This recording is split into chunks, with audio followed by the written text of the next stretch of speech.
Israel menyerang Bandara Internasional Sana'a, Yaman pada akhir bulan Mei 2025, menghancurkan satu-satunya pesawat Yemenia Airways yang hendak mengangkut jamaah haji ke Arab Saudi.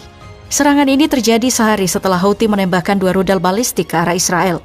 Israel menyebut serangan ini sebagai balasan, sementara Houthi menyatakan serangan itu bentuk tekanan terhadap dukungan mereka untuk Palestina. Bandara Sana'a baru saja kembali beroperasi usai serangan sebelumnya, dan selama ini melayani penerbangan kemanusiaan PBB. Tidak ada laporan korban jiwa sejauh ini. Namun, pihak maskapai mengalami kerugian. Total 4 pesawat Yemenia hancur akibat serangan udara Israel, termasuk 3 pesawat Airbus A320 dalam serangan sebelumnya pada tanggal 6 Mei. Mendengar serangan itu, Houthi murka dan mengutuk, serta menegaskan dukungan mereka terhadap Palestina tidak akan surut. Serangan ini memicu kekhawatiran akan eskalasi konflik di kawasan, dengan keterlibatan aktor-aktor regional semakin meningkat. Salah satu aktor utama dalam eskalasi ini, Iran.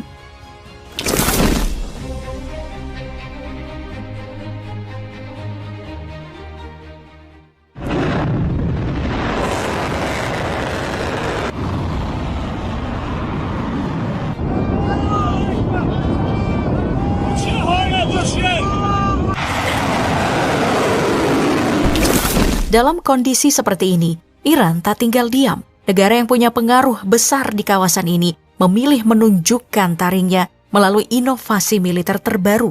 Pertanyaan pun muncul, apakah Iran akan turun langsung ke kancah konflik ini? Dan jika ya, seberapa besar pengaruh alutsista baru mereka terhadap peta konflik Timur Tengah?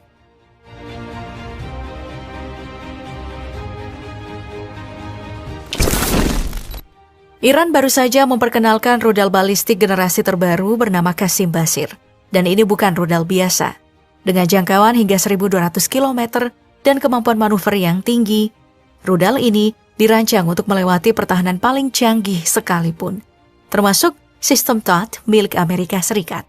Teknologi yang disematkan padanya memungkinkan rudal ini beraksi dalam peperangan elektronik serta menghindari deteksi radar dengan sangat efisien. Kehadiran Qasim Basir membuat Barat tak bisa tinggal diam.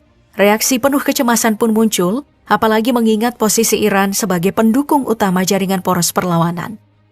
Kelompok-kelompok yang selama ini berseberangan keras dengan Israel, seperti Houthi di Yaman, Hezbollah di Lebanon, Hamas di Gaza, dan milisi Syiah di Irak, berpotensi mendapatkan dukungan yang lebih besar, baik secara logistik maupun militer. Isu mengenai potensi serangan ke Iran mulai ramai diperbincangkan. Narasi ini bukan hanya muncul dari analis media, tapi juga diperkuat oleh pernyataan langsung dari petinggi militer Iran. Menurut laporan Al-Mayadin, pada hari Minggu 4 Mei 2025, Menteri Pertahanan Iran Brigadir Jenderal Aziz Nazirzadeh secara tegas menyampaikan bahwa bila Iran diserang, maka seluruh pangkalan militer Amerika Serikat di kawasan Timur Tengah tidak akan luput dari serangan balasan. Ia menegaskan meskipun Iran tidak berniat memusuhi negara-negara tetangganya, namun jika diserang, mereka tidak akan ragu untuk membalas dengan kekuatan penuh. Pernyataan keras ini keluar tak lama setelah Perdana Menteri Israel, Benjamin Netanyahu, mengancam akan membalas serangan rudal yang menghantam wilayah dekat Bandara Ben Gurion. Serangan tersebut diketahui berasal dari kelompok Houthi di Yaman. Namun Tel Aviv menuding Teheran berada di balik aksi tersebut. Ini menjadi pemicu ketegangan baru di tengah situasi yang sudah memanas. Tidak hanya itu, suasana makin keruh dengan munculnya kabar penundaan pertemuan penting terkait program nuklir Iran.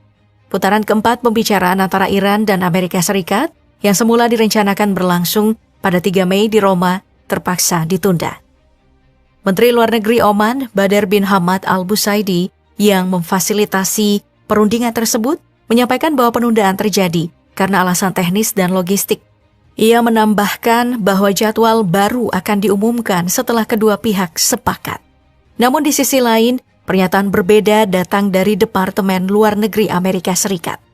Juru bicaranya menyatakan bahwa pertemuan 3 Mei itu sebenarnya belum pernah dikonfirmasi secara resmi, sehingga penundaan tidak sepenuhnya dianggap sah.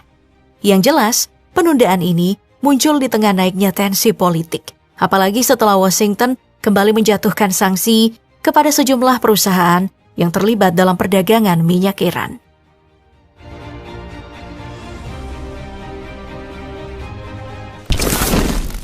Kelompok militan Palestina, Hamas, baru-baru ini meluncurkan roket ke arah Israel sebagai aksi balasan atas serangan yang mereka terima. Menurut pernyataan militer Israel, 3 proyektil ditembakkan dari Gaza ke wilayah tengah Israel. 1 berhasil dicegat, sementara 2 lainnya jatuh di area terbuka, sehingga tidak menimbulkan korban jiwa. Menanggapi hal tersebut, sayap militer Hamas, Brigade Al-Qassam mengonfirmasi bahwa selain serangan itu, mereka juga telah melakukan serangan lanjutan, termasuk membombardir kota Tel Aviv di wilayah pendudukan dengan deretan roket M90. Jika menilik ke peristiwa di tahun 2024, Hamas pernah diduga meluncurkan rudal balistik.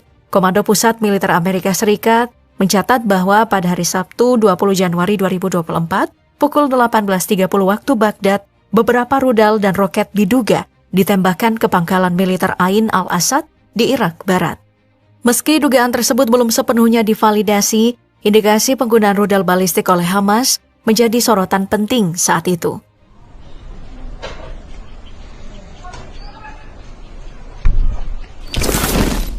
Rudal Qasim Basir yang kini jadi perhatian dunia sejatinya bukanlah awal dari kekuatan rudal Iran.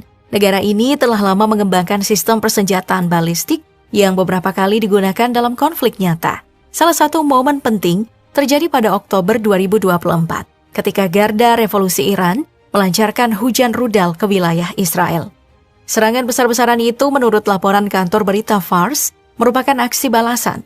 Garda Revolusi menyatakan bahwa serangan ke Israel adalah respons langsung atas 2 peristiwa besar, pembunuhan tokoh Hizbullah Hasan Nasrullah dan pemimpin Hamas Ismail Haniyeh yang terjadi pada awal tahun 2024.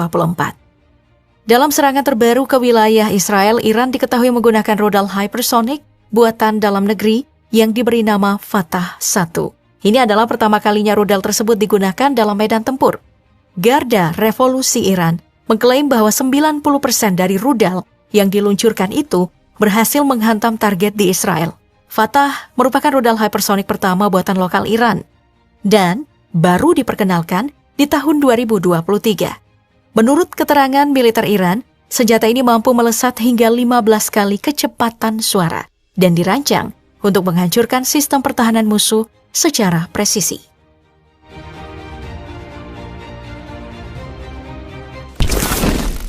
Sejak Israel melakukan invasi ke Lebanon, bentrokan antara kedua pihak terus berlangsung tanpa henti. Salah satu insiden paling mencolok terjadi pada November 2024 ketika Hizbullah meluncurkan serangan balasan ke wilayah Israel. Serangan ini melibatkan penggunaan pesawat tanpa awak serta rudal balistik. Dalam pernyataannya, Hizbullah mengungkap bahwa mereka telah mengerahkan drone berpemandu presisi untuk menyerang pangkalan Kiryat yang dikenal sebagai salah satu pusat komando strategis milik Israel. Serangan tersebut diklaim berhasil mengenai sasaran secara akurat. Tidak berhenti di situ, malam harinya Hizbullah melanjutkan serangan dengan meluncurkan rudal balistik Qadar 2 yang menurut mereka kembali menghantam target di lokasi yang sama.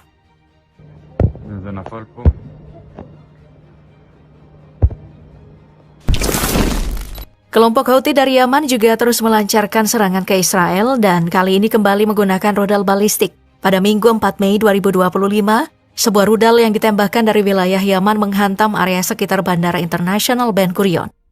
Serangan tersebut menghancurkan sejumlah kendaraan dan infrastruktur jalan, serta memaksa otoritas menghentikan aktivitas penerbangan demi keselamatan para penumpang. Militer Israel mengakui bahwa sistem pertahanan mereka gagal mencegat proyektil tersebut, meski beberapa langkah pencegahan telah coba dilakukan. Serangan ini bukan yang pertama. Pada bulan Maret sebelumnya, Houthi kembali meluncurkan rudal balistik ke Israel. Serangan itu menimbulkan kepanikan besar. Sirine berbunyi nyaring dan warga sipil Zionis berhamburan mencari tempat perlindungan.